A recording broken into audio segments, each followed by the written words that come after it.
tag Yaram Governor Onyoshin and you tag ex-convicts wear belly face.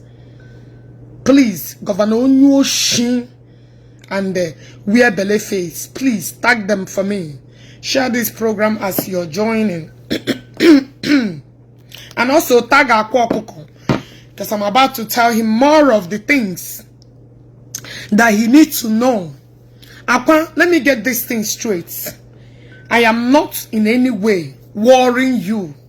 I am not in any way fighting you. I'm only trying to create an awareness so you will know the kind of person you're dealing with.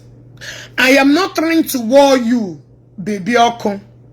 I am only here for you to create awareness. Sorry, for me to create awareness so you will know the kind of person you're dealing with. Seaman Globus, I have too much respect for you because of the approach you took towards this thing. I am not here to discredit or to disvalue or to scatter your business. Rather, I am only creating awareness. So people like you should be mindful of the kind of species you breed, the kind of person you bring around you. It may not occur well with a lot of people, because I see a lot of people comments, I just they laugh, they ignore. This is not the time for any distraction. And I'm a shower, prostitute, single mothers, and they wake up and they think Ogechi will waste my time without targeting my target to be replying them. You guys are too little for me to waste my precious time. And you want me to come and waste my time to reply you. And some idiot will come and be listing una unnoticed name na my platform. Is quite appalling. Any other person that will list any apuna when no get womb on my platform, apuna to pronology way womb on my platform. Because of a discovery, you come and list any prostitute under my comment section. I will block you, and I will block you and block your existing account. I will not want you. Never bring them come and commenting things I don't even see, and you want to bring it to my attention. And I'm who comment to very difficult. Unless I'm gonna another phone. I don't know what is wrong with this Samsung. Jpac. How many times have I called you? See, I don't call here to pay talk. If you know what's good for you, go and beg. No, make it no beg me. Mba, he will not subdue to a woman. Make it no beg me. My brother, don't worry. I don't know how. Okay, maybe you tag my page name. That's why. Let me use another here now, because I can't really see comments. I don't know what is happening because I need to be blocking with my other phone. Hello, sugar. And I'm like, Ezu go request again. The team proper request again. Nah. Ezu go request again. The team proper.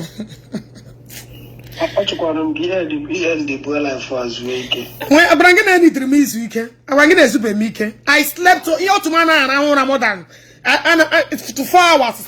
Man, I'm almost getting to 7 hours. Get me this weekend. I have overrested though. I have overrested. As you go request again, I can't see you again. Mom, bye. Just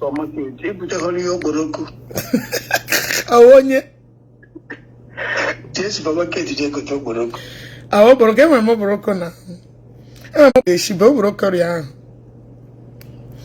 Erika. I'm going to lay out Bobiko. No, I'm going. Bye. Okay, see that speak. I'm back with. Long kids are watching.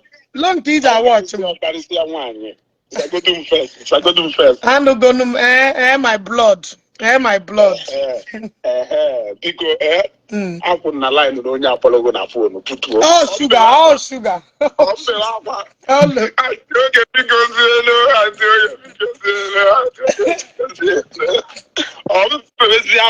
Baby pala biko. Ebe pala.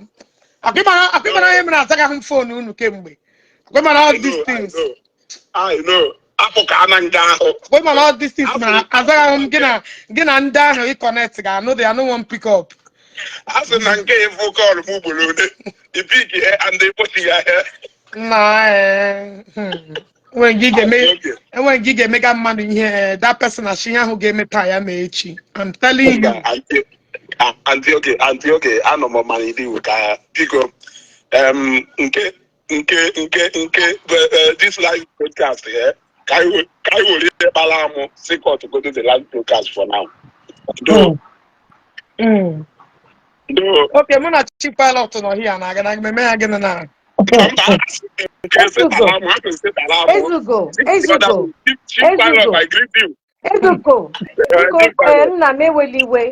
So many lies that was told yesterday on that platform. I'm telling you. Mirabella Nedo, a lesbian that I fought for almost 2 years. Because that Mende Madonna winning that girl.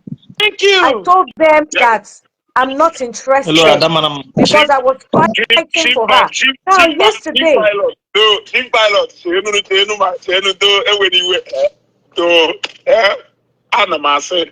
for now, Pico and Diobi. I have Jpac because Jpac needs to bring out where I posted that picture against that picture on hospital bed with my name on it. Yesterday I spoke to Ken Chiwendu that came out. He's still receiving treatment. I called him after I left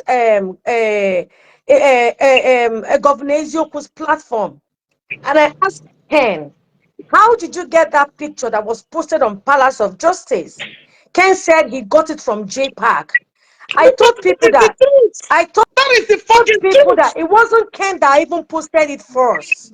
Ken posted it later, and they use it to run the program, which I have posted. Okay, I posted in the Jpac program with Palace of Justice on it. Now, like I said, everything happened. For this particular one, I will drag Jpac and I will take him to burial ground until he brings evidence. Jpac needs to bring evidence. Jpac, you know why you are such a hopeless man? And I will make it sure now go for until you will put that Ezioku about that picture. You see how a low life of a man you are. Now you posted something.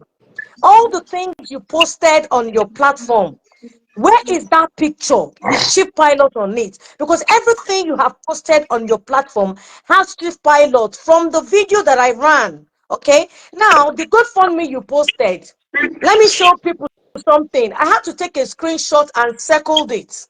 It was posted by one Mr. Brian. Brian Song is organizing this fundraising appeal on behalf of Chika Okeke.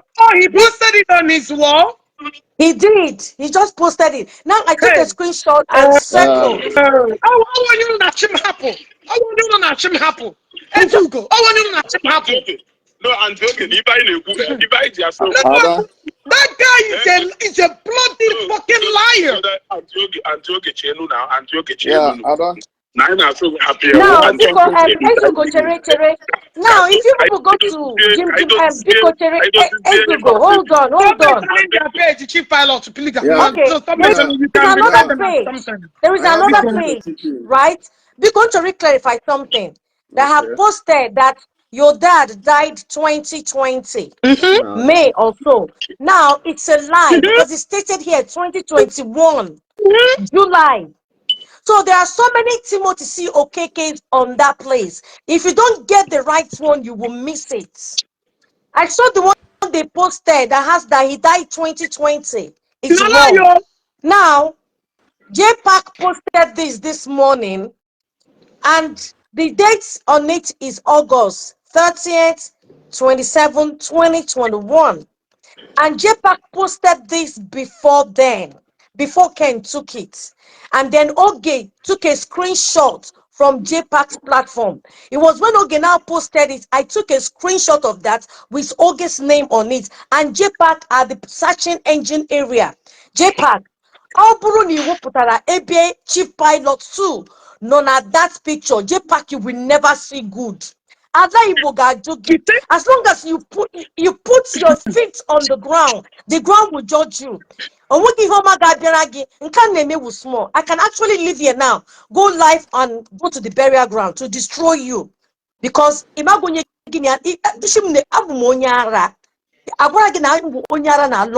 mental syndicate, you were not informed. Jpac, if you do not bring evidence that I posted that picture, your day will be like night. Your night will be like day. You will never see good in your life. From everything you posted on your platform. People, this is what he posted on his platform. I'm not making it up. Let me show you guys. All the things he posted. I want you to not happen.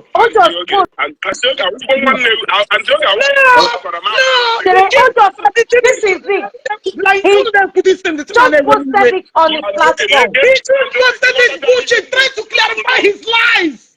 He just posted this on, and the picture of Oge's dad on the sick bed is not here. So Jpac, you're missing something. You need to bring where Oge's dad is on this. I go curse you, and if I don't curse you, since they don't enter your body, I go enter your useless wife.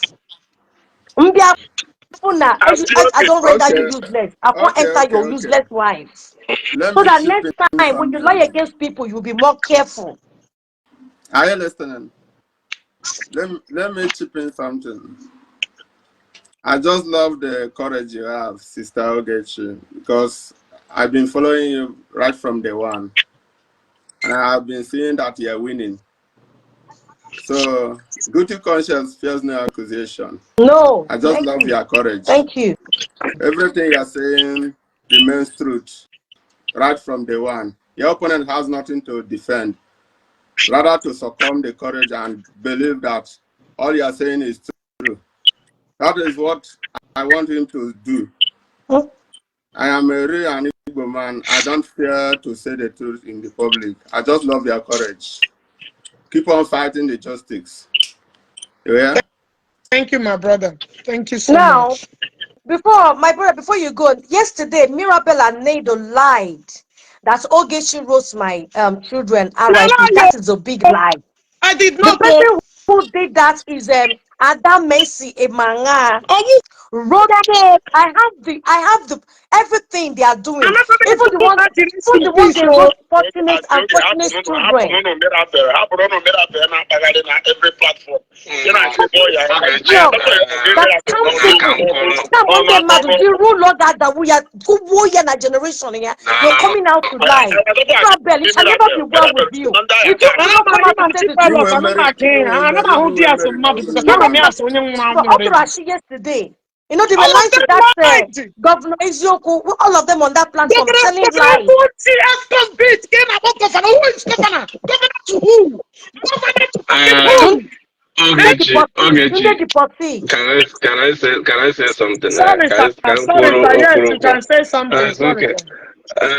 Okay, I'm very happy you joined the live. I got to make so well. I'm very happy you joined the live again today. If you go ahead and you are not fighting it only for you alone, everybody will get answer. Everybody will get answer. I did fight. Also now, and I made that guy. I was in chat. I said that now everyone will go away for this lady Ojen. This lady Ojen does not love Jpac. If the girl love because of no everyone are free, everyone are in your it's not love. It's not love. But that lady boy gave finish Jpac. What I go. So if for this fight in a fight, you are not fighting it only for yourself. That guy, if Jpac need the car to put on an Jpac need the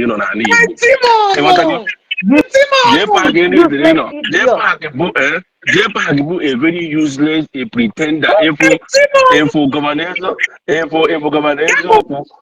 Jpac. I need the to put an Igbo. I need to put her to put because India get destroy an Igbo. Okay, sorry, poor. Yeah, sorry, Bonoga data. Sorry, go ahead. And okay, iwe niile mba ọsọ ụka iwe na-ewe niile ịghọtago and ebelieve m na ịma na ezigbote nwanne nke ịwa ndị na that I always got your back. I don't think na mmadụ Buhari nya ịsọpụsịrị enwe n'iji omikwu ekwu mana ndị oge ana m asị ka anyị gagodo behind the camera ka anyị kwugodo okwu a.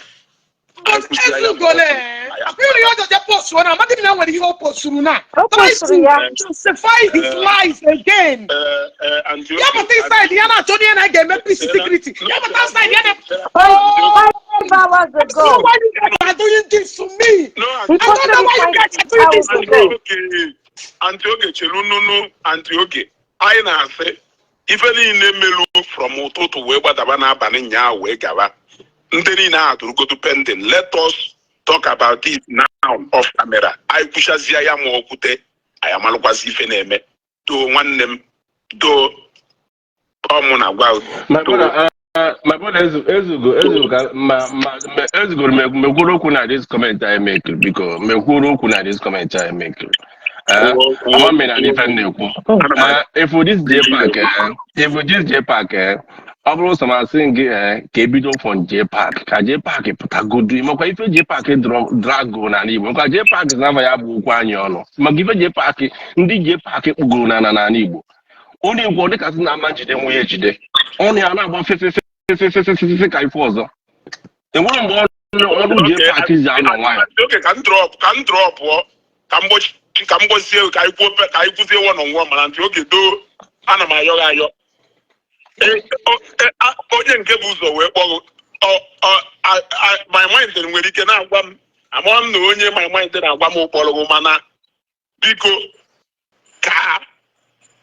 ka I pedal off the social media for now and say okay let us settle this. I assure you na ntụ anyị sister to rie obi adọgụ mmadụ and okay do nwanne m Jpac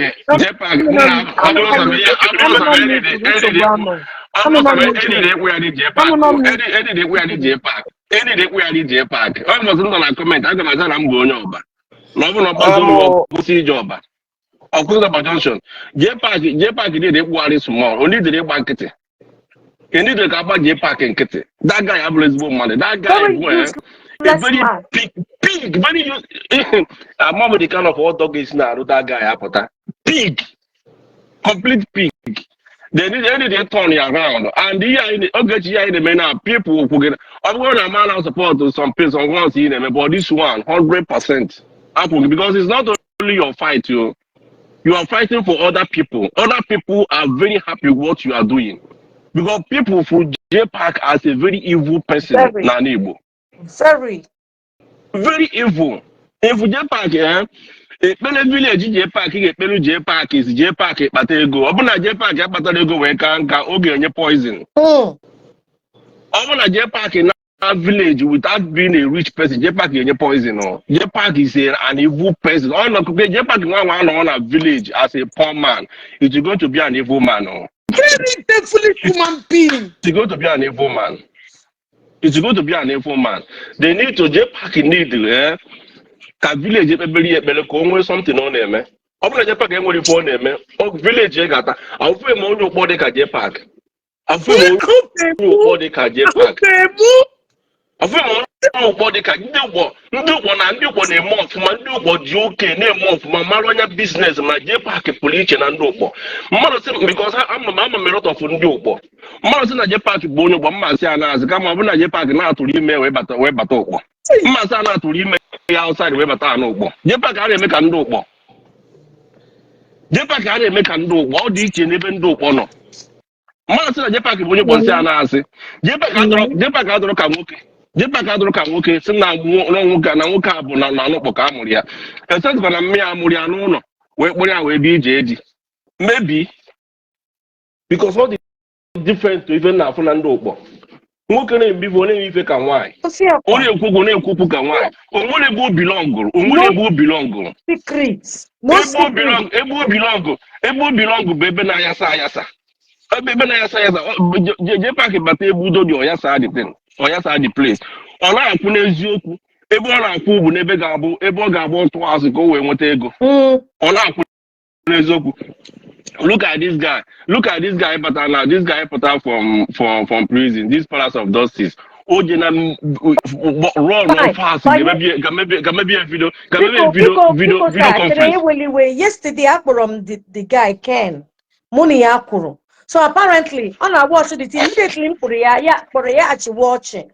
Marcia because na Kebo she wanted that picture of Oge's dad or same no from Jpac. Yes, because I'm mom no put my booze or post to that thing. Jpac posted it now. Ken screenshot Toya without her Jpac post to na Palace of Justice. Eba a lot of people be mara onye wu Palace Jpac chief Mazi Jpac.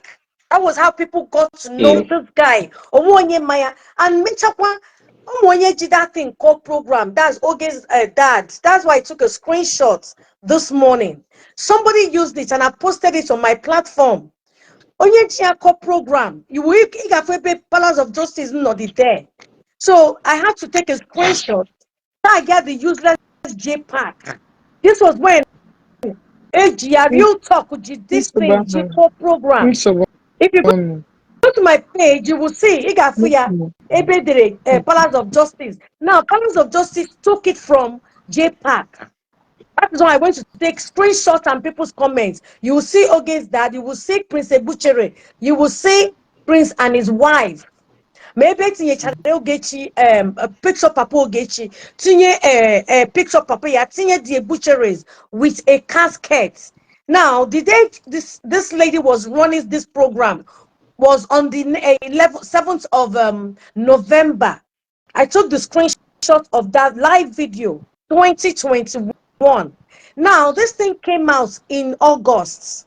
This thing put in August. Jpac posted it. And I ran a program 29th, 27th, 29th. So if Jpac post through that he went to screenshot from my page, you will see the date. Now, Jpac, the one on the sick bed in the hospital, can you bring evidence where it shows Chief Pilot 2 with dates? Because your one, I have everything here. So you need to prove the whole of Ndi Igbo. If not, Ali Igbo ga-achụgide gị till ị nwụọ. Ebe ọ bụla ịzọ nyere ụkwụ, your day will be like night and your night will be like day. So that onwe onye na-atụgide ma asị la free. M ga-emegide gị both physical and spiritual. Until the day I know that you are fully destroyed before I will let go. I'm still coming with my Exodus. Now I have to take a screenshot. Onye post through this thing, fork. And you will see Palace of Justice there. And the lady was using fork. Now, Chichi Wonye Woputaraya. But they cannot bring the evidence to show that it was actually on my page. Jpac, we are asking, where did you get this picture from? This is the lady that was using it to run a program. This is the lady. They were all commenting, even abusing me and say I should go and join Ogechi. Palace of Justice took this thing from Jpac. Ken knows the truth. Now, when Ken gets better, he will do the whole of Ali Igbo very well by coming out to speak the truth. That is one thing he owes to Igbo nation, where he got it. Because this Jpac is an evil man. You went to meet Ken behind closed door. Now, I'm an Ken Napota, Oje will take 50,000. But all this while, and I contribute. You get the point. You get the point. You get the point. I'm not the WhatsApp group. You get the I'm point. Ken Napota, Oje Baranye 50,000. But Ken Bana 200, 100, and they might know with it. Or have a voice note there. This is the voice note. I'm going to play it. This is the voice note all happened at that group. Very evil man. This is his voice note. Let me play it. Yeah, voice note all happened at the group. Hold on, let's play it. These people. Hold on. Not that one. No, Cherry. Can you go to there first? This one game program. Check. Cherry, can we take the voice note? Okay. On our wine. Good evening. Pilot, thank you so much. I will this one. Oh, can we save that voice notes? Iba you get mood to take man. Man get one Ka m support uto to ya, one. ka m hapụgodi unu ka m uto ya. Sugar. Kedu igi genu ni yeme kita. Jpac ge kowe. Kedu igi genu ni ya. Lafu na Jpac I treat Jpac ofuma. Otego m ya. Ihu na eme kita Peter, ode mu Peter, waja chere, waja. Peter, chere, Peter, chere. Peter, chere, n'ụjọ atụ nwanne Peter, m chere. kọntaktị kwana ndị Igbo nọ na Senegal na echere na Ken nwere friend ọgụ nwere ndị nọ na Senegal ebe a isom Abia steeti Aba believe na enwere egwu obodo nọ n'ụwa anaghị enwe station etu esi enwegasị ngwa community forum atụọkwara dị na forum ebe a ndị ahụ nyetụkwa aka bikọs ndị nọkwa ebe a ha gbalịkwara ọbara ka ọ dị aka ha unu maka obodo si wee gbara kwụrụ na obodo kpọrọ nkụ and most of people na-eme n'ọ maka Chukwu ụlọ ka emee etu akparamagwa kere dị nwee ya ewetawa nkọbọ nwede ewetawa nkwa somebody like me no go bring $1 because na Kenu nara m ka ji mee m emere mana emego iwe nwoke ahụ eru n'ọgba iwe nwanne ahụ eru n'ọgbụ n'onye Igbo ka ọ bụ. Now, We got to. let me put it on pause. Let me explain. Now, can rewind there a bit. Now, the reason why he left this voice note was because the JP of Ungwa brought news that Ken can need help. Now, before then, this guy, with the big ego, Mona Waja Buzo with Ego and some other people. Ken Jugodi wanted something. But the man that Ken needed more help and all that. Jpac left this voice note. All that where the piano na the thing they Ken got very soon. Or be a boss or Jenny 50,000 just this month or late last month. Or the so now the Jerry Ken me got the car, not knowing that it was Waja that was pioneering the whole thing. Now can I get this voice note? I only know what I can towards the ending. Useless man. Because na Kenu nara m ka ji mee m emere mana emego iwe nwoke ahụ eru n'ọgba iwe nwanne ahụ eru n'ọgbụ for part na onye Igbo ka ọ bụ.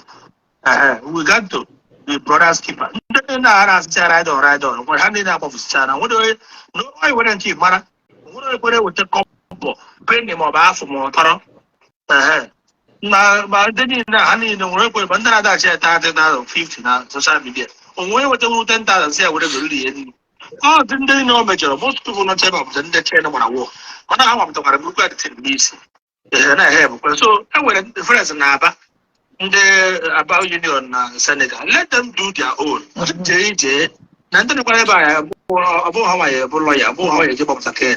Okay, so let me leave it because at the end of the day, right? Also, he would take also the man that's JP of Ungwa. Brana saying I can't need the more thing, you understand? But Muma, apart from the one who was in the group, behind, I was communicating with some of Ken's friends, myself, and also I need San Diego at least like a bit too small, 40,000 sepa. This Jpac only brought money after his wedding towards the end. You understand? So now, Picture, sorry, come happy na go kuno. Even a chome manyo na this kind of issue. What I go? Even this idiot called me. Shimo. Okay, who kware ihe many. Na onye aga kusu almost 1 year o. Na nga o. Here gini mere. He said it on live. yes, He said it on live. He said it on live. No. He said it on live. I watch him the live. I'm not going to some people should not hear me. I watch him the live for a minute, but I'm going to vividly. What did this sooner and they present to me? Because only the only got war. Now, will not do it. Now waiting and he gave it to me. Shiboge. Now the chicken go. Na imakwana onye aga kusu almost 1 year na bira na group na oya na agba mi ihe niile na-eme na group o na bira na group na atụ ego ha na adịrị mụ ya nwoke wepụta shishi wepụta na ihe ji nọrọ dị a ka ọ mara na this guy ọganuzi ebe ahụ 6 years ihe ka ọ pụtaziri ma na-ele onye a ya na agba ya na Timothy is that this guy is more demonic than anything in this life. They know what I have. They know what all these people are. I will not He said, They talk. this ex-convict, then Yamoke, this that idiot, that governor criminal, that Amusu, eh? If I not destroy your political career, if I not like it, see one thing, I don't look for distraction. I don't look for the. I got like it, eh? Everybody like 500,000. You start talking rubbish. You know the fucking truth. You brought out all the saga idiots, all the lies. The same people now saying Jpac to Meremu. Are they not the one telling Jpac to write on? Are they not the one bringing false information given to her? Okay, because Jido Pugi. Now, the deal with this morning, the deal sent Gregua. I think it was November this month. Makonuna can Because after this month. Yes. Makonuna can And even after OJJ call 50,000. That's what he brought. A poor man, a poor idiot. Okay, aha gị tango na aha gị nọ here can say boya now. Your name is here. Ngeji me taji na burial ground so that next time boogie that burial ground until you bring out that picture. Okay, you well done for what you are doing. You are not fighting for only for yourself. That is what I have to say. I have to go now. I have to my pick brother. up something. Thank you, my Join you brother. guys later. Thank you But so this much. yes, Thank you, sir. Thank you, sir. Okay. Ihe m Yeah, na-agwa gị bụ Peter. na obi na-ele m ọkụ ihe ahụ ikpo n'iwepụtara tata mama lanụ nkwa ụla shuga kedu ife ige n'ihe ime m maka ọmaka ime shuga ka ife ige enu n'ife ime m taa ihe ime m shuga ka ife ige enu lafụ na Jpac ọka ọ bụ FBI ọka ọ bụ ọnụ na-ekwuru na Facebook lafụ na ya kedu ka ọkpa Enugu ka Jpac ma na ọ na-eme ọkwọsị na ọ dị anụ ihe ọkwọsị na ọ ya amaghị biko Jpac you must beg you must yọ ọgwagịnwa Jpac ntete na ọtụ ma gbasa enwe program gị na-enwe joy nna dịkọ ya dashiri ego ọgịma gị okwu gị na-atụcha m ụta ana m achọ n'oge shuga biko kedu ife ige enu n'oge wepụtara ihe Jpac ya ogori mpe oge biko ọma mbekwe ọmụ apị ihe oge ọma mbe m wepụtara oge ihe ọzọ Jpac mee Jpac ihe ọbiko ifere gbuo gị inwe anwa ihe oge biko ifere gbuo gị ịma na ị ga-anwụ ọ dịghị Jpac na-anwụzi iyi ehu Jpac na-abụ ọ na-agwa mmadụ okwu Chipilot chelụ Jpac na-eme ọ na-agwa mmadụ okwu ọ na-alachasị pas Jpac ihe ata ma aja na iche lachasị pas lachasị pas mana ọ na-agụghị agụụ oke ma alachasị pas beti na-ebere gị ndị mmadụ down for long ihe na-eme gị taa agbanyeghị gị ji na-anwụ iyi ka ị ga na-anwụ ị ga-anwụgide iyi na soshal midia nwụọ ọmiyi ha ị ga-anwụgide iyi nwụọ nwere anyị na-agịcha iyi ahụ ị na-anwụ akụnyere gị na-anwụ iyi nna ya ọkpọ ntu ịnwụrụ iyi gawa ọmadata gị na mma ya alụsị oke ịgbacha anya alụsị mgbe ị na-ebiri gị ndị mmadụ adị nwala anya alụsị Jpac agwaghị eziokwu you never see onye fu 99 nwere 100 ọgụma gị nwa ghọta nnọọ amala m onye Igbo ọbịa tụgị makwa ịma gị ọkụma soshal midia ihe ime ndị mmadụ mfụchara soshal midia oge chi emegide gị gba ọsọ na ma ife oduro ịma na ọrụ mụnwa ishọt ihe oge echi biko mma nkwe inwe ahụ anya oge biko anyị n'ogo gri iwu na ị ga-eje mee lab mbodo aka ahụ iwu na oge bọmbụ iji biko ya gafegana taa shuga gị ọga nna ajụ ka ife ị ga-enu na bọmbụ ewepụtazi shuga nna ajụ gị kweston kere ifu ka ị ya ga-enu bọmbụ oge wepụta gị taa webazi ya n'ime ụlọ ka ị ya ga-enu ọgba n'ime ụlọ oge onwe ike enu na ya lafụnụ bọmbụ ka ọ gbaa n'iro shuga nwe ife eme gị na-ezu ugo nwe ife mere unu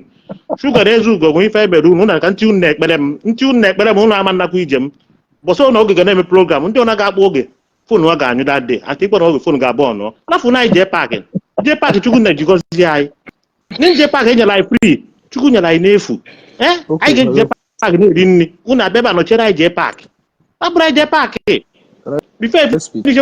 Jpac ka nwoke eziokwu ife finish with you aba na ndị anyị na-emere ambasadọ ndị nka cheka finish gori with you ka agabere aga Jpac mgbọ ka dị bifo atụcha mgbọ ọnwụ ike ruo dị isunya ka nna ya oge ya mee nye ọsịsọ ekwesịrị ịtụ mgbọ 10 taa echi 10 nwanne echi ka anyị mụka ka anyị makọ ya agwa ọsịsọ ka a bazara ndị ambasadọ ọ kwesịrị na ide anụ ihe ị ga-anụ ya n'ike Jpac ọkụịma gị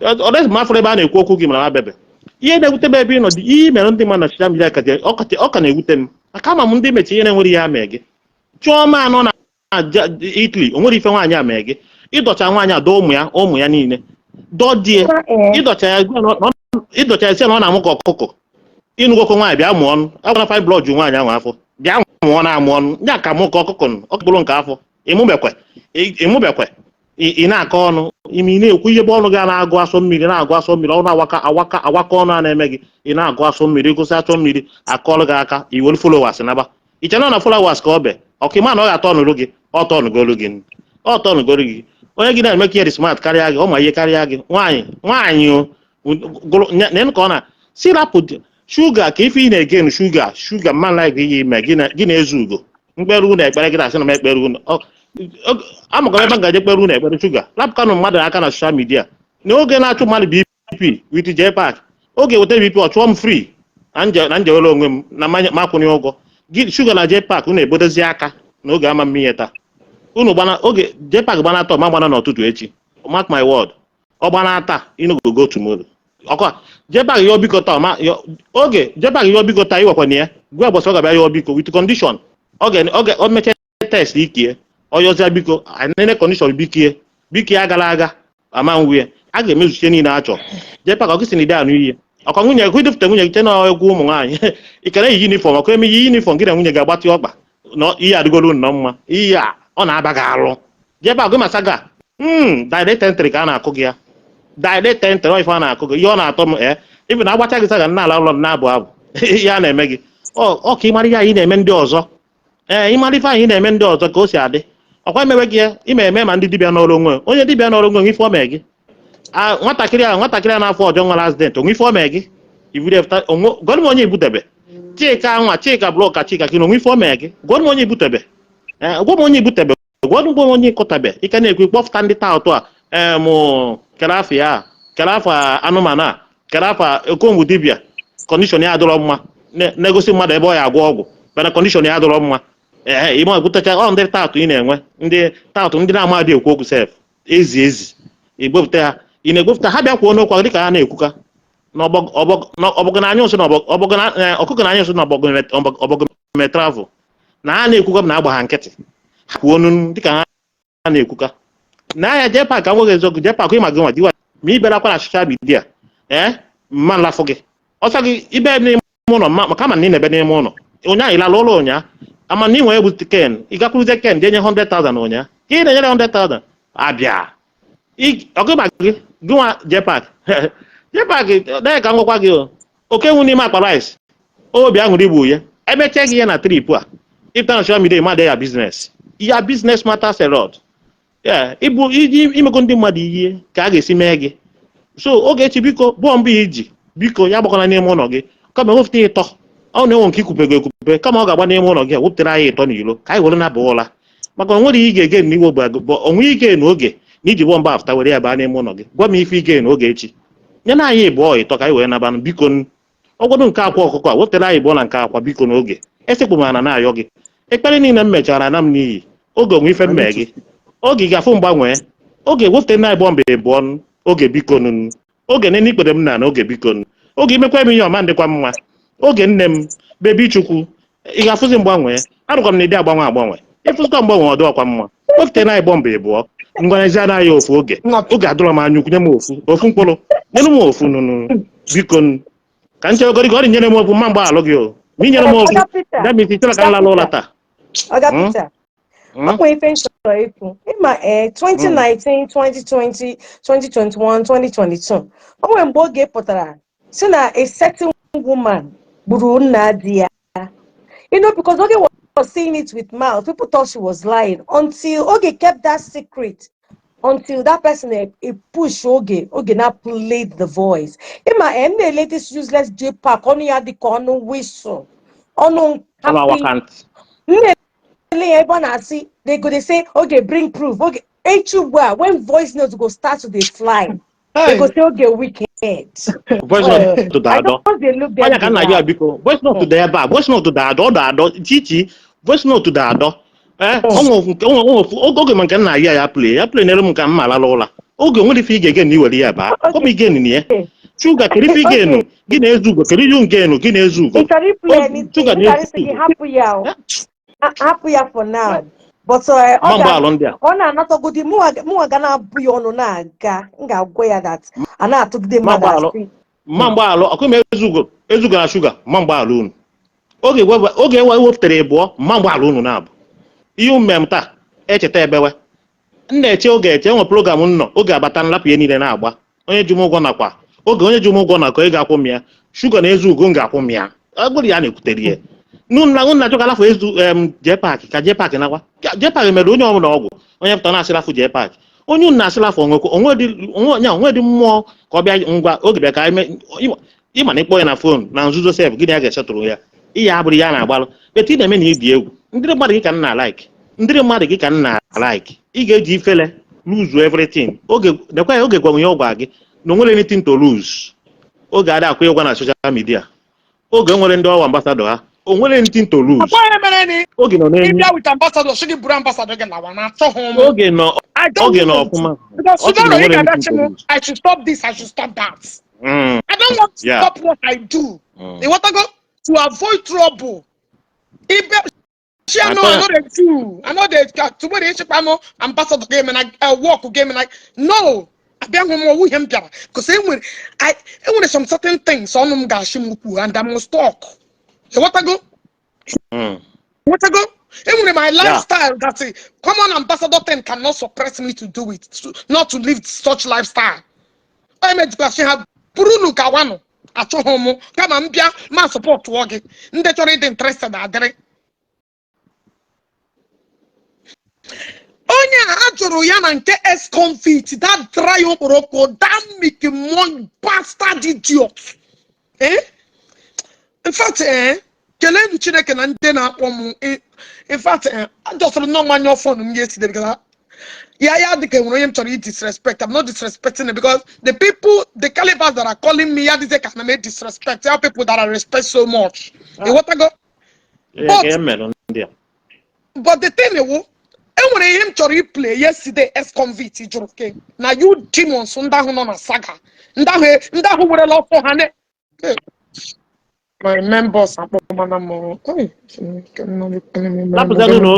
kedu mmelụ ndị a dị kedu oge gbanyụọzem fonu gị biko kama amachidolu gị fonu a gbanyụọzem fonu kedu mmelụ ndị a na Jpac ga-anata Jpac nwere pre ya ga-agbalụ gị taa ama gba gị voice note ịbụọ ịtọ ọgwụdị ịtọ kai na nekwe na anya o Jpac chi gị mụkwa anya n'elu voice note aka ikpofute gị tọ ụtata 7 ka achị ịgba 7 ka agbalụ akwa ọkụkọ 7 voice note dị mma 7 ama my note ihe n'ime agba 7 taa echi agba 5 ọ bụ nke echi agba mbụzi akwa agbacha taa enweta tebụl onye ọzọ akwa afọ na-asa gị niile akwa ya ihe ejefe nke ọfa gị n'ọnụ. I'm Zero Peter ambassador biko I am a Zero Peter ambassador. Come and buy Zero Peters. Because I'm Zero Peter.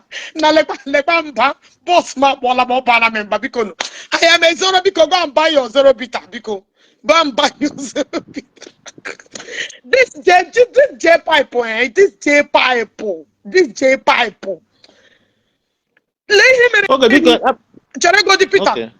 There go the ex-convict, that dry meat, that dry pom meat, that demonic bastard didn't even know he collect ego mano. How did I stop you from collecting ego? No, because idiot to always seek for keji toya imero negeje togi imeri negeje togi chineke brukono. Very useless idiot. I didn't come on 500,000. You demonic bastard. In a good one again, Jpac arrest. No particular arrest Jpac as far as you leave. Shame man, a very useless man. You are very useless and hopeless dry meat. And when has to get an omissionala, Baku Kakaria get you omissionala. It is very useless. Echo. That's Chanamite.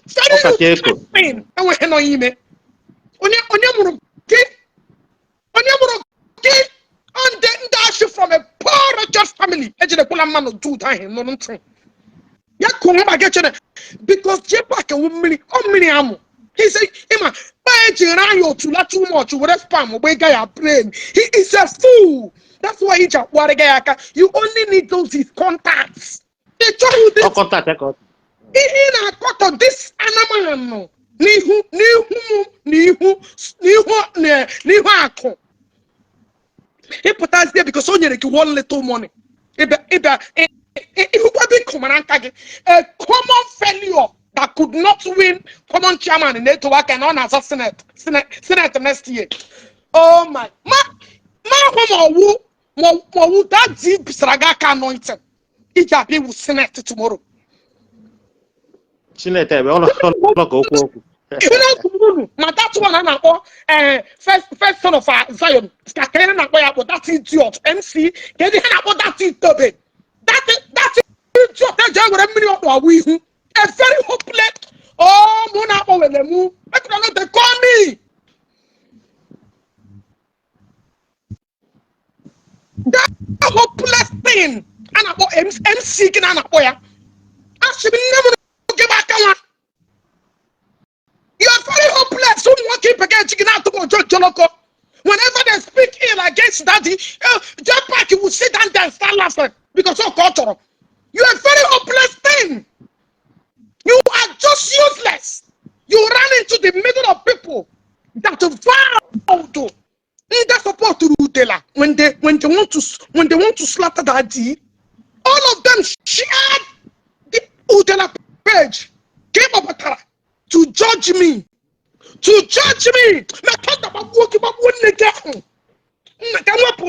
Let me remove all of you. Because I'll talk to you guys later. Because you got to lie in bomb.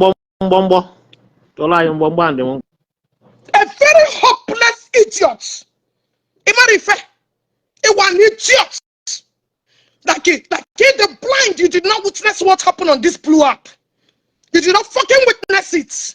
These are the same group and companies that joined every crucified that and now you become a new idiot. The same idiot now you never see anything good. You MC it is very hopeless. Useless. Fuck you, fuck that useless mother that get back to a useless son like you. You are an idiot. What concerns you? Now the program I made yesterday. Because you're hopeless. They just wanted to see your face. And now joking and them. Are you not a disgrace to Zion? You are the number one disgrace to Zion. Because you don't go on you don't have common sense. Because again, as somebody with a personal vendetta. Get here, big disgrace. May turn the babuki. I don't know when you look for my trouble. I don't know who you are. A deportee like you in America. In America, you came back with nothing. Do you call yourself a representative of what? Or you ashamed? Very hopeless thing in my brain. They're going to hear you through me yesterday. Are you not a point of disgrace? You are a very useless man. The midst of the idiot that gathered and humiliated daddy last how many months now? How many months now? All of them. I was just looking at their comment. These are the people that have become the advisor of Zion people. I stuck out my head. Ezuko stuck out his head. With are we here now? Because you are a failed idiot. Only deported from America. Now they are surrounding English when I get back up. Thunder fire you. Idiots. I'm a deporter, okay? I'm with a brain get deported from here. And now they are see English. And that's English away one naira no gaba. Look at Ebena Kwapa, ni make a comment. Bucket are you not a fool? Look at how poverty have ridiculed your brain. Advice. Do you know my relationship with daddy? Do daddy discuss anything with you and I? In my relationship with him. Idiot. You want to come and talk as again, as because in a do a video, you want common sense. Your brain is damaged. You are really useless. If anybody is here to tell you, I will tell you the truth. You are a disgrace. Your fellow men gathered you in their presence. Jigimo John Chuloko. That looking better. I could go get game. Kenya got me thunder boogie. You are foolish idiot in way common sense. I'm okay. I wouldn't okay. You are a disgrace. Let me block all these idiots. Oh my phone. I cannot view my comments through this one. Oh, here's a good one and I comment rubbish. Hold on. Oh, here moon. I can't see this comment. That's why you need to free and my admin I know that. That word that coming out of your mouth to book where you negi. Come and sing that voice. Get out. This place is not meant for weak men like all of you. Who know hate you? You guys are allergic to truth. It is very useless. When we fuck at our head, the day you got you will understand that the brain again makes sense. These are the people that gathered. The same idiot, they are the one that sharing all platform that we are accumulating daddy. All of them. All can share. All this women are like tomorrow to Christian tomorrow. All have got daddy who to mention and who to not. Nah, and when they done and put their own brain within you also. I can see they have collected part of your own and they gave it to somebody else. Now, guys, listen, I'm not parekorogi, but I'm not rude to this extent.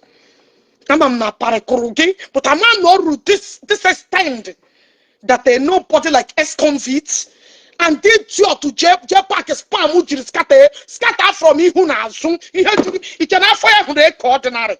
Do you think that fire is swollen ordinary? No,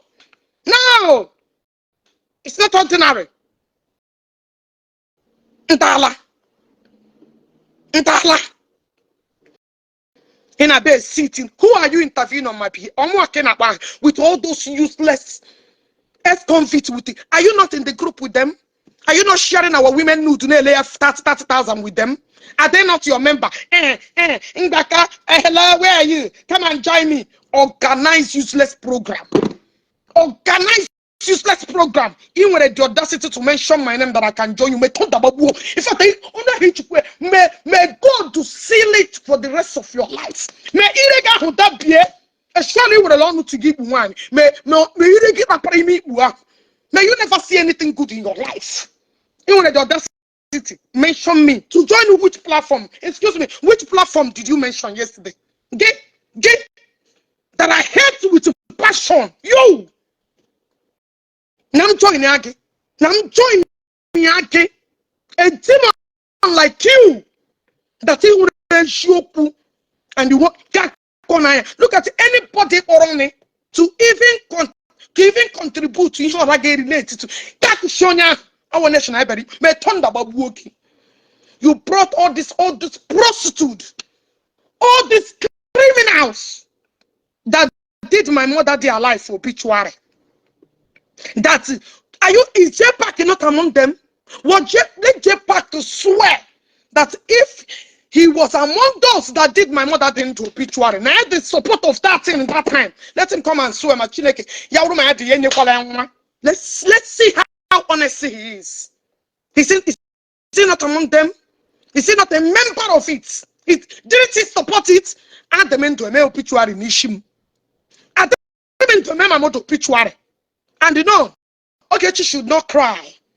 Because she's a nice person. Ogechi should not even cry. Ogechi should not even reply. He made a program. Somebody organized their video. Then I will put it Ogechi. What brought up that video? So when him and Muma just made the video. You are calling all parties. Oh God. In fact, yesterday of them come with okay, I think I want get people okay, okay. Image organize the program, gather your evil doers.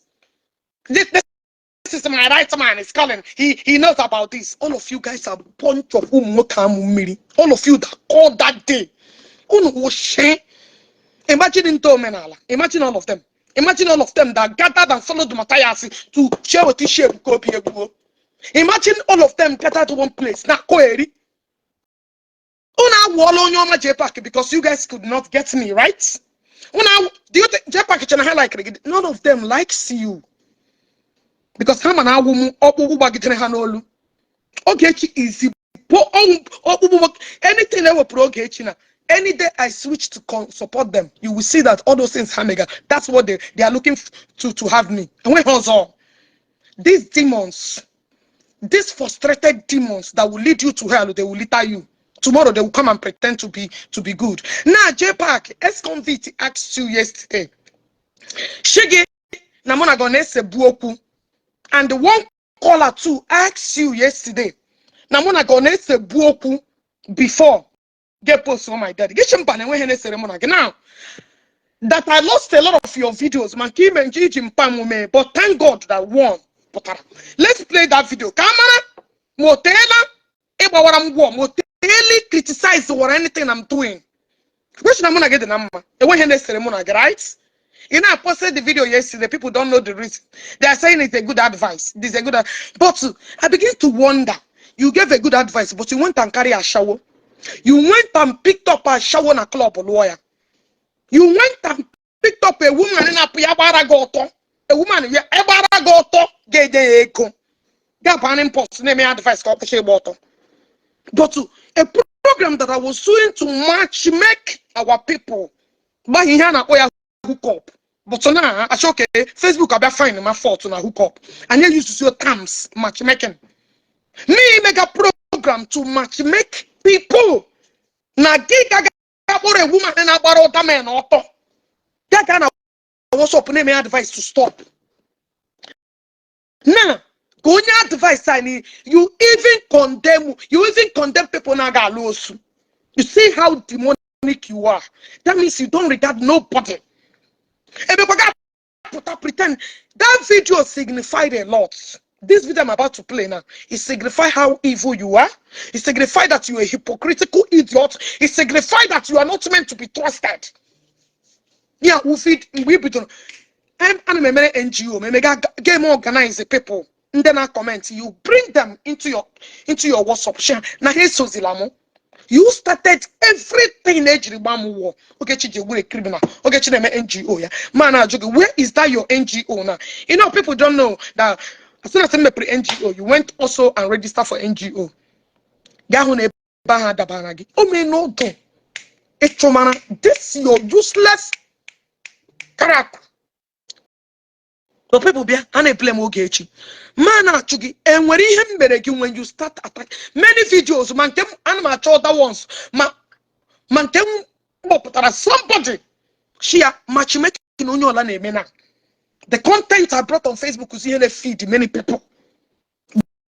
You make sure that you destroyed everything I have worked so hard for. Get a mepon jogging again. Okay, on a so good and getting now, guys, watch this video. Ex-convict, you remain failure when you see that gunning. As far as him at your shop, you're covering it because of one naira in the you will suffer. You are a demon. You are a demon. That's what you are. I hate you with every fiber in me. I hate you. I hate you. You a jealous idiot. You don't want other people progress. Pride this is your fucked up condition. Pride. You are an idiot. You are a complete fool. That's what you are. Pride. And then a while you came out from a poor and a wretched nobody. That's who you are. Here made the self age notice that Ebuko bi Beranango Bala. You are nobody. You are some shit. That's what you are. I'm walking again disappear. Nobody will notice you. You are an idiot. You will teach you to la flush. That is who you are. Just come on. No. Akasra ginire. Giwe chokuga cover. But Jpac swear that Mona and them when he said Grandma before you put to my picture. Now actually we put evidence a chief pilot to post to ya. Chief patterns are bugging that everybody on a platform get your move. Get out of here. Now how did everybody all of you put that one can she show hope. I was doing my thing, doing my program on a platform on a chowamoku. So when Otahi Shabari people on a platform again, that was how I started. Oh, so somebody take man on or you get man on. Somebody you demons. Mecha Jpac here na this blew up. Mecha here. Mecha ma roge. Mecha ma roge. Roge. It can matter that you do not step your foot into your labasa hoge. Amusu. Any ceremony goku.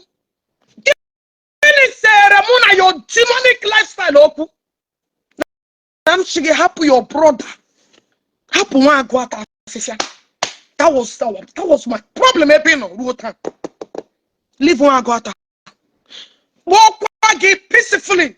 I used to respect this dog, this pig of a nobody, this dry of a nobody, this meat of a dry idiot of nobody. I used to accord you all respect that you deserve in this life. I'm showing you respect. I used to respect you. I called you. Guys, please share this program because I did not attach any picture. I'm not even seeing comments. I don't know to my distance. And that's it. I used to respect you. When you brought out one Gata story, I called you. Can't we resolve this thing inside? I even reached out to you. I don't want Gata. Make her after that thing. I even reach out to this Bofuana or Jpac.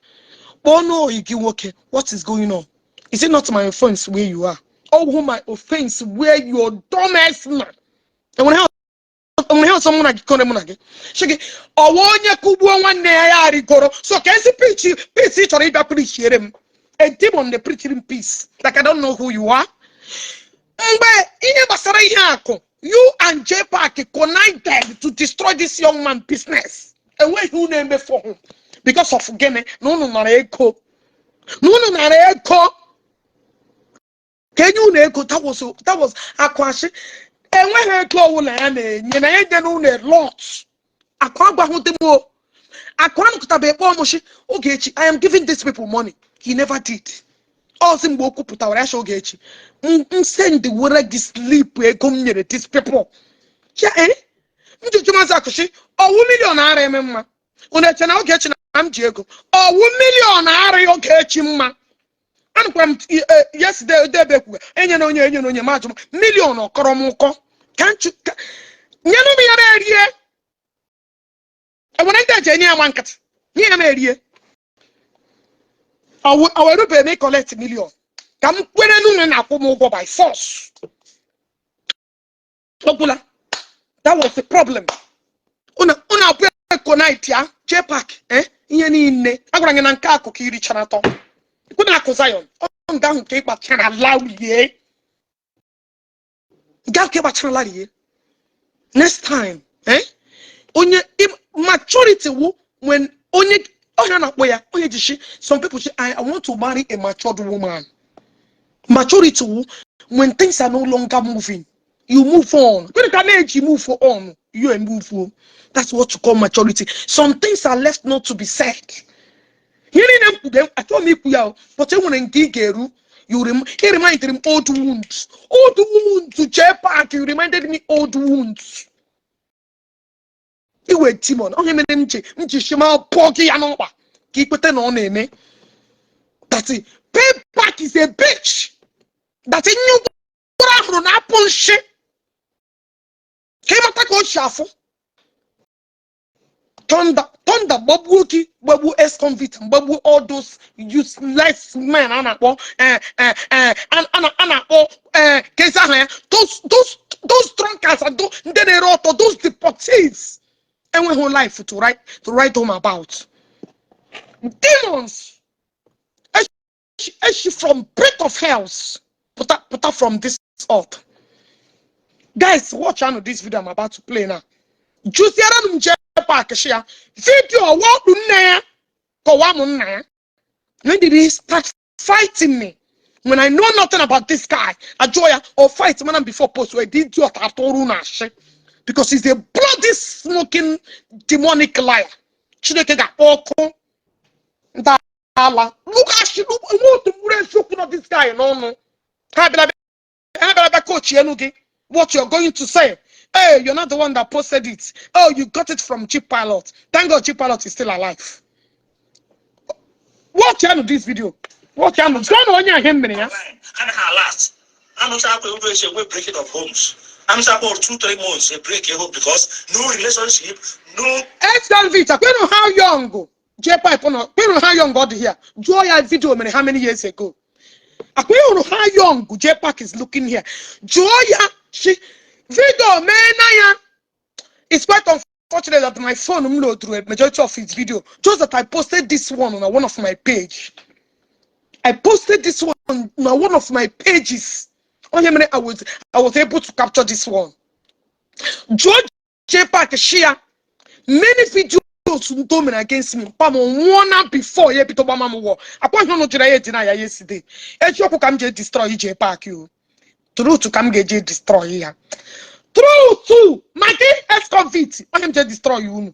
True to no no. Unu jira deny ya.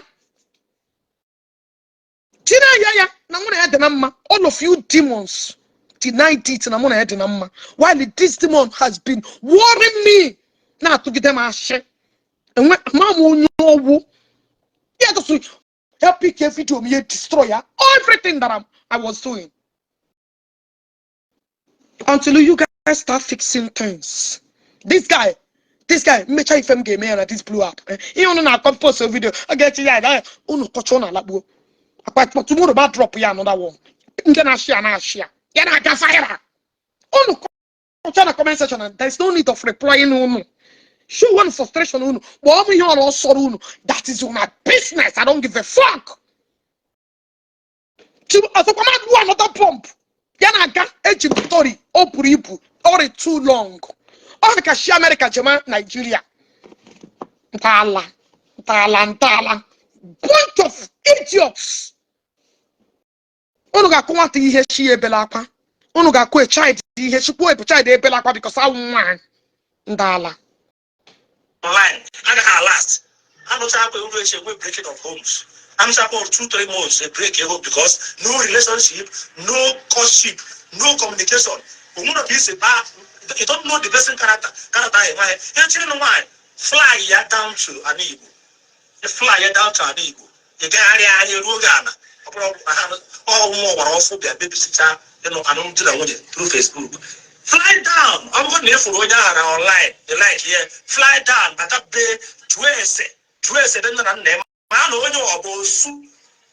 People now have a man, soup, outcast. Man, under family home, man, family home is soup. Man, family are working here. I will let you more. You try to do. I'm not why by sight. I'm not why the wine I work at water on a church or to the good of a mabu day town. I got a boogie. I did a miracle. That's why I put on land on April. After money go to work a miracle. Wine, the one, Benediam, wine, the break. I'll run here up and but I don't know if the child lady, and like, yeah, it's worse. All in a family background, I had to go okay. Wow, 440. Oh, Haro. One, it's so in the hook program, now Kawaraha, National, image call, trace the lady to bend there, trace the guy to bend there. Man, the guy in the hook will up, or boy on a swimming room. Man, I won't kill the hook, wide up, came up with a hair fire, came up with a baby, put on a bed. Oh, when they make human traffic, Onemaru, the people are the innocent side. Until they get you abroad, you do it. A papa enough for baby. Only come home now. Almost one a book. Arrow on the contra. Don't do to where can be. Where I can't. Why are they ready? Mamma, we do. I connect young to work in that. Where oh, get a Sionia, Marana, Masuka was one of my. Okay, Jaka, stop misleading people. Okay, Jaka. I this now, probably money. I this now, probably money. Oh, was I no?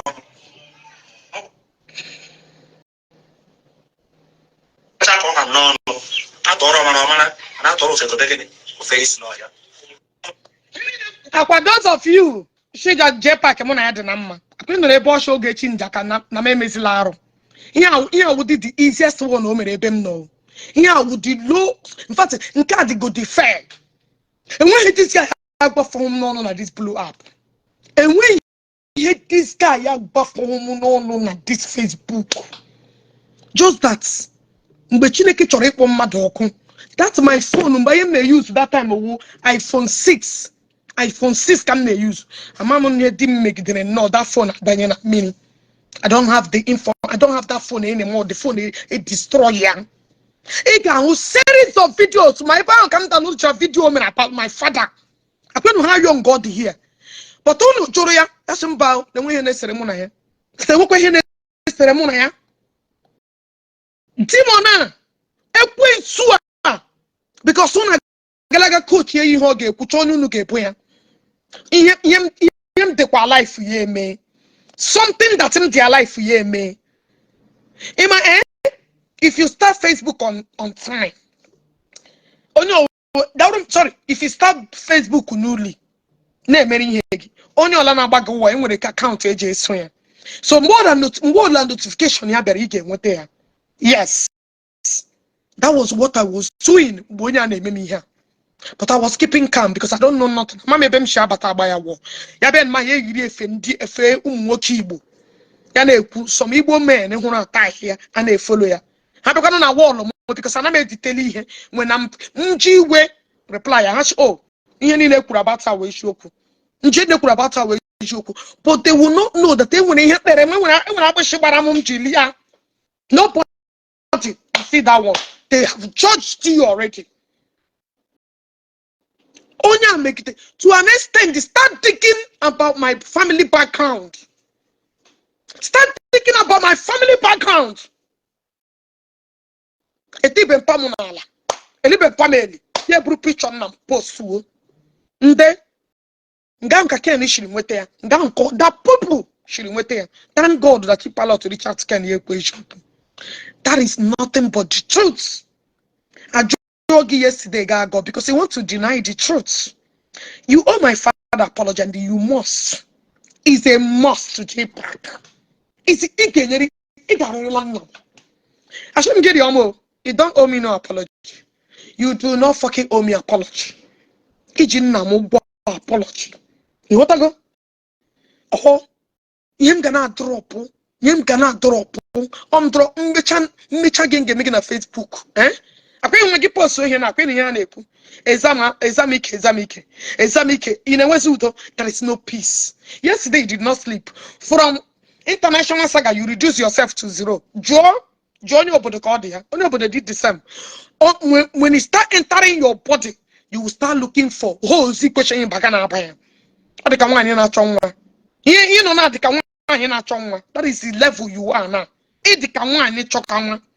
When you holy get sick in, you get much away go for no reason.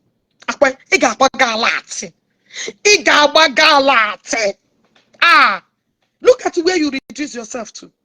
Look at the page you reduce yourself to. You got found out to all these content creators. And when some of them in the brain decide they have to dodge.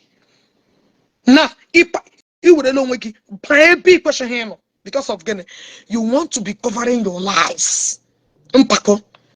Jpac, you should know me. Saga.